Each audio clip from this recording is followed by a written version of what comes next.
Albuquerque's Safe City Strike Force has struck again. This time inspectors hit an apartment complex near downtown that has been plagued by drug dealing, carbon monoxide leaks, and a slew of other problems. The 24 tenants living there now have to find a new place to live. News 13's Ian Schwartz is live in the Borellis neighborhood. Ian?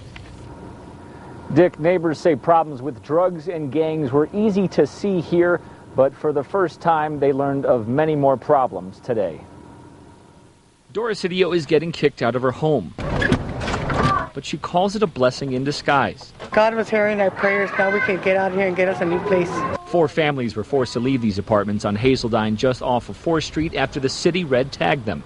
For years, police say drug deals, parties, and fights have plagued this complex and kept them way too busy. They were called out to this area nearly 400 times last year. A lot of those calls were for these apartments. For months, the city has tried to get the landlord to get rid of problem renters, but got no response. They didn't have any smoke detectors, working fire extinguishers. This morning, city inspectors raided the apartments and found enough problems to shut the place down. There was evidence that a fire had occurred in one of the units. It had never been repaired. There was also gas venting into the apartments, which could have killed everybody.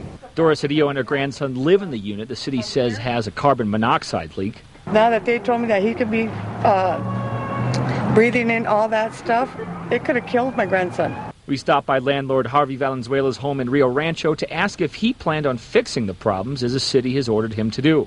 He wasn't home, but he told us on the phone later that he would make the repairs. Valenzuela is now on the clock. He has 30 days to bring this place up to code. That's too long for some of the families who were forced out.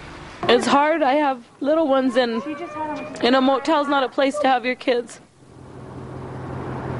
Now, the city will pay to put the families up in a motel for a week and then help them find permanent homes. Now, if the landlord does not fix a problem within 30 days, he could be hit with a $500 fine or 90 days in jail for each day that he drags his feet. Back to you.